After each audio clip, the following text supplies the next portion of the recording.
Qui contrôle le réseau contrôle la guerre. Et aujourd'hui, ce n'est plus seulement une guerre de tanks et de missiles. Non, c'est une guerre numérique, une guerre satellitaire où tout repose sur des connexions invisibles qui guident les drones, les communications militaires et même la propagande médiatique. Moscou vient de subir la plus grande attaque de drones ukrainiens depuis 2024. 337 drones sur la capitale russe. Des attaques synchronisées, des infrastructures, des quartiers civils, des immeubles résidentiels touchés, des explosions en pleine rue, la panique au cœur des habitants. Et tout cela, ce n'est clairement pas un hasard. Pendant ce temps, dans les coulisses diplomatiques, des négociations de paix entre la Russie et l'Ukraine commencent à émerger. Mais comme par magie, un attentat technologique se déclenche sur X, anciennement Twitter, le réseau social d'Elon Musk. Mais alors, qui tire les ficelles? Qui cherche réellement à ce que ce conflit perdure? Et qui contrôle réellement les drones ukrainiens qui s'écrasent sur Moscou? Depuis le début du conflit, un homme joue un rôle clé dans l'ombre. Elon Musk. Grâce à Starlink, son réseau de satellites, l'Ukraine a pu garder un avantage technologique décisif. Les drones ukrainiens ne sont pas envoyés au hasard. Ils sont contrôlés en temps réel par des systèmes avancés qui nécessitent des connexions satellites ultra performantes. Pas de Starlink, pas de drone, pas de frappe coordonnée, pas d'attaque massive contre la Russie. Et là, coup de théâtre. Elon Musk déclare que s'il déconnecte Starlink, l'Ukraine s'effondre, le front ukrainien tomberait. Il avoue sans détour que sans lui, l'armée ukrainienne ne peut pas combattre. Et maintenant, posons-nous la question qui dérange. Si Elon Musk a un tel pouvoir sur la guerre, qui décide réellement des frappes ukrainiennes? Kiev ou ceux qui contrôlent la technologie? Quelques jours après ces déclarations de Musk, X, anciennement Twitter, est victime d'une cyberattaque massive. Et devinez quoi? Les adresses IP des hackers sont reliées directement à l'Ukraine. Pure coïncidence? Elon Musk lui-même commence à pointer du doigt le gouvernement ukrainien qui aurait tenté de faire tomber son réseau social. Mais ce n'est pas tout, c'est là qu'on va pousser la machine.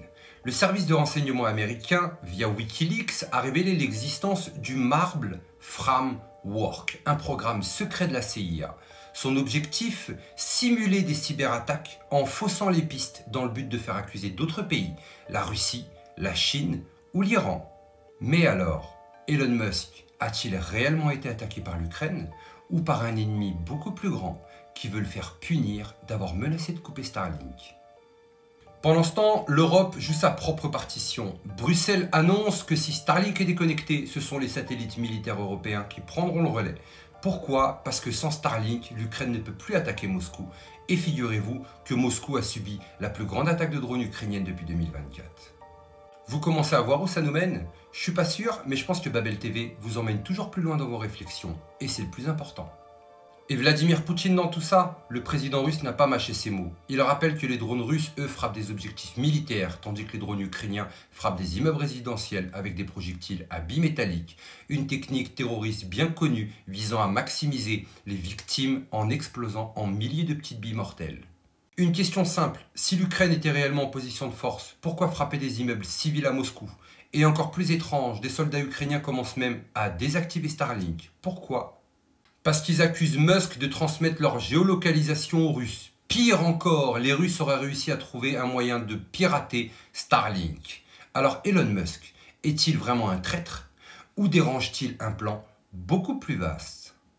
Et les États-Unis dans tout ça? Donald Trump affirme que Washington a cessé de fournir des renseignements stratégiques à Kiev.